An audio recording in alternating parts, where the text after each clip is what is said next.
नाज़रीन, एक तो बजट की आमद है और लोग जो हैं वो प्रॉपर्टी वाले भी परेशान हैं, देख रहे हैं क्या होने जा रहा है क्या नहीं हो रहा है, क्योंकि जो पॉलिसीज़ हैं प्रॉपर्टी भी जो है वो डाउन है। इसके साथ साथ सोलर पैनल्स के हवाले से ये कहा जा रहा है कि उस पर जो टैक्सों की छूट थी वो ख़त्म कर दी जाएगी, तो इससे सोलर पैनल भी महंगे हो जाएंगे।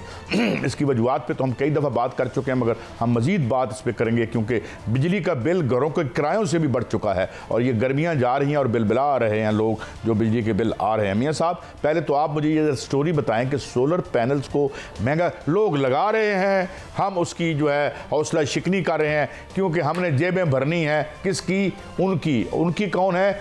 अपनी, क्योंकि सब कहते हैं कि सारी सियासी एलीट जो है यही धंधा कर रही है। ये बिजली के जो IPPs हम रो रो के हमारी आंखें खुश्क हो गई हैं, गले बैठ चुके हैं, मगर नहीं, हम तो माल बना के रहेंगे। मियां साहब, क्या स्टोरी है आपके पास? देखें काजी साहब, ये IMF को राज़ी करने वाली बात है। मुझे नहीं लगता कि इससे कुछ निकलेगा क्योंकि 17,000 मेगावाट के सोलर पैनल तो पहले ही दरामद हो चुके हैं। अब जो दरामदात पर जो छूट थी पहले सेल्स टैक्स की, उसको जो है वो बढ़ाने की बल्कि छूट ख़त्म करने की जो है वो तजवीज़ मान ली गई है IMF की, और 18% जो है वो इस पर सेल्स टैक्स लगाया जाएगा। इससे सोलर पैनल बिल्कुल महंगे होंगे, लेकिन जो 17,000 मेगावाट के पहले दरामद हो चुके वो अगर लग जाते हैं तो बहुत बड़ा सेटबैक है हुकूमत के लिए, क्योंकि वो 17,000 मेगावाट सिस्टम से निकल जाएगी और हुकूमत कहती है कि हमारे पास जो है पहले ही कैपेसिटी पेमेंट देने को पैसे नहीं है, तो फिर कैपेसिटी जो है वो खत्म क्यों नहीं करते उसको? कैपेसिटी जो बिटकॉइन, ये 2 नंबर मुआहदे। मियां साहब, सवाल है मेरा, ये 2 नंबर मुआहदे हैं, जमाना जानता है बिल्कुल। जिस तरह रोज सूरज निकलता है, ये 2 नंबर काम 93 में हुआ, उसके बाद 2015-16 में हुआ, और यहाँ बैठ के जो अब्बासी साहब हमारे साथ आते रहे, जो प्रीवी थे सारी चीज़ों के, जो वो कहते रहे हसन इकबाल को ना लगाओ है ना लगाओ, हमारी हवा तबाह कर दी, हमारी मैशत तबाह कर दी, मगर ये वो अनटचेबल लोग हैं कि जिन्हें हम हाथ नहीं लगा सकते। देखिए काजी साहब, जब IMF का प्रोग्राम चल रहा है तो फिर इससे कोई अच्छे की उम्मीद नहीं है, क्योंकि IMF 37 माह का प्रोग्राम है, 11 कंडीशंस हैं। 11 कंडीशंस में सिर्फ एक कंडीशन जो है वो पाकिस्तान के हक में है, वो है बल्कि अवाम के हक में है, वो है गाड़ियों पर जो टैक्स कम हो रहा है उस पर गाड़ियाँ सस्ती होंगी, इसमें कोई शक नहीं, लेकिन बाकी जो चीज़ें हैं उसमें सस्ती होंगी, लेकिन हमारी इंडस्ट्री का तो बेड़ा गर्क होगा ना, मान ली गई है। डॉक्टर हफीज साहब पर जो है वो फिलहाल ये कहना कि कुछ रिलीफ आएगा, रिलीफ तो आता हुआ नजर नहीं आ रहा, लेकिन जो बजट है वो भी 10 जून को आता हुआ नजर नहीं आ रहा काजी साहब, वो भी लेट होता हुआ नजर आ रहा है, क्योंकि इसकी 2 वजूहात हैं। एक तो वजीर आजम के और दीगर पार्लियामेंटेरियंस के दौरे हैं जो पूरी दुनिया में हो रहे हैं, और उसमें जो है बजट लेट है थोड़ा सा। उसके बाद जो इवेंट्स होने हैं बजट के, उसको अगर देखा जाए तो ये 12 जून तक जो है वो जाता हुआ नजर आ रहा है। 12 जून के बाद आप 30 जून तक इसको हमने जो है वो पास करवाना है, सेनेट से भी और कौमी असम्बली से भी, और 1 जुलाई से जो है बजट की पर अमल दरामद हो जाएगा। और उसमें ये कहा जा रहा है कि लेवी भी बढ़ने जा रही है, पेट्रोलियम लेवी वो 100 रुपये तक होने जा रही है, बिजली की कीमतें जो है वो बढ़ने जा रही हैं, गैस की कीमतों में कुछ कमी होने जा रही है, कुछ बढ़ने जा रही हैं। तो ये मामला ये जो साल है 2025-26 ये थोड़ा सा मुश्किल भी है और थोड़ा सा रिलीफ का साल भी है, तो 70 साल बहुत से टैक्सेस जो है वो कम भी हो रहे हैं। जब आप अमूर रियासत का धंधा भी आपके हाथ में हो, बिजली भी आप ही बनाएं, कारोबार भी आप ही करें, तो फिर जरूरत है किसी रेगुलेटरी रजीम की कि हाथ लगा सके आपको। कैसे पेमेंट हुई थी बेगास की, आपको नहीं पता? मियां साहब, आप तो स्टोरियां देते रहे, कौन सी बात आपसे छुपी हुई है? सेकेंडली बात यह है कि IMF का प्रोग्राम है, IMF का प्रोग्राम क्यों लेना पड़ता है हमें? ये नालायक जो हैं, इन्होंने ये गाड़ियों का पहले सेक्टर तबाह किया इन्होंने। कोई काम की गाड़ी यहाँ आपके मुल्क में बनती नहीं है, ये क्या टीन की है। और अब क्या होगा जी, गाड़ियाँ सस्ती हो, और सस्ती नहीं हो रही, आपके बैलेंस ऑफ पेमेंट का मजीद बेड़ा गर्क हो जाएगा, आपके डॉलर फिर बाहर जाएंगे क्योंकि आप मकामी तौर पर नहीं बना रहे।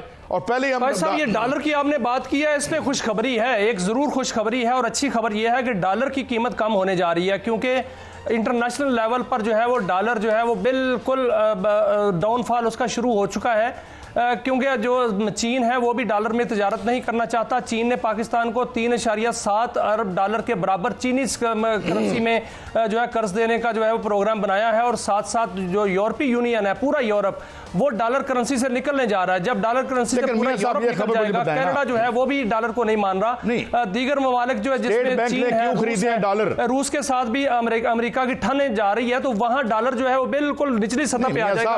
डॉलर की कीमत कम होने जा रही है जिसका इफेक्ट पाकिस्तान में भी आएगा।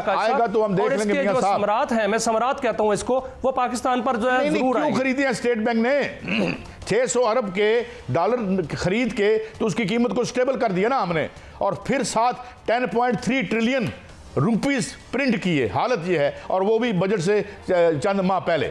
तो बात यह है कि आई डोंट थिंक दिस मेशियत इज इन दी। बिल्कुल काजी साहब, ये जो स्टेट बैंक ने काम किया है ना, 5 अरब डॉलर जो है वो खरीदा है, 5 अरब डॉलर खरीदे हैं, ये गलत किया है। अगर ना खरीदता तो आप देखते कि डॉलर जो है वो पॉलिसी मेकर डॉलर को नीचे नहीं आने देना चाहते का एक डॉलर होता नहीं, फिर पॉलिसी मेकर डॉलर को नीचे नहीं आने देना चाहते ना, जो खरीद रहे हैं। क्या वजह है? या उसकी कोई, कल हम किसी मेशदान को बुला लेंगे कि इसमें कौन से जो हैं वो पिन्हा हैं फ़वायद जिसके लिए ये सब कुछ किया गया।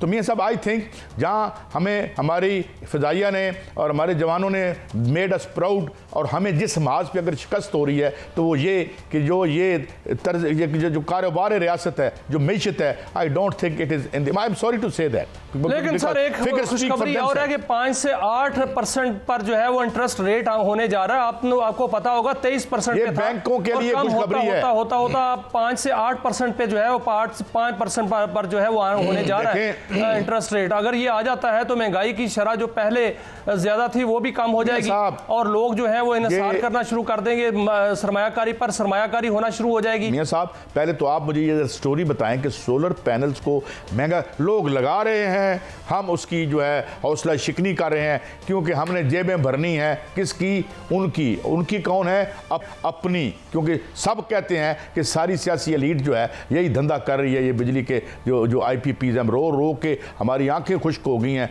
गले बैठ चुके हैं, मगर नहीं, हम तो माल बना के रहेंगे। मियां साहब, क्या स्टोरी है आपके पास? देखें काजी साहब, ये IMF को राजी करने वाली बात है। मुझे नहीं लगता कि इससे कुछ निकलेगा, क्योंकि 17,000 मेगावाट के सोलर पैनल तो पहले ही दरामद हो चुके हैं।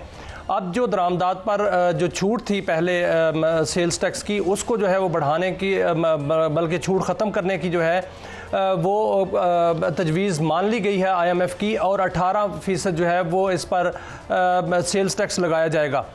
इससे सोलर पैनल बिल्कुल महंगे होंगे, लेकिन जो 17,000 मेगावाट के पहले दरामद हो चुके, वो अगर लग जाते हैं तो बहुत बड़ा सेटबैक है हुकूमत के लिए, क्योंकि वो 17,000 मेगावाट सिस्टम से निकल जाएगी।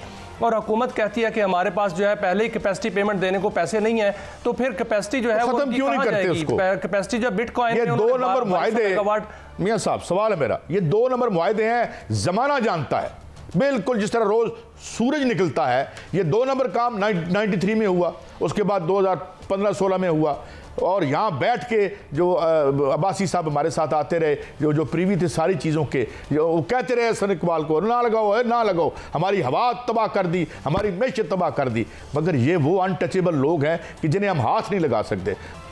देखिए काजी साहब, जब IMF का प्रोग्राम चल रहा है तो फिर इससे कोई अच्छे की उम्मीद नहीं है, क्योंकि IMF 37 माह का प्रोग्राम है, 11 कंडीशंस हैं। 11 कंडीशंस में सिर्फ एक कंडीशन जो है वो पाकिस्तान के हक में है, वो है, बल्कि अवाम के हक में है, वो है गाड़ियों पर जो टैक्स कम हो रहा है, उस पर गाड़ियाँ सस्ती होंगी, इसमें कोई शक नहीं।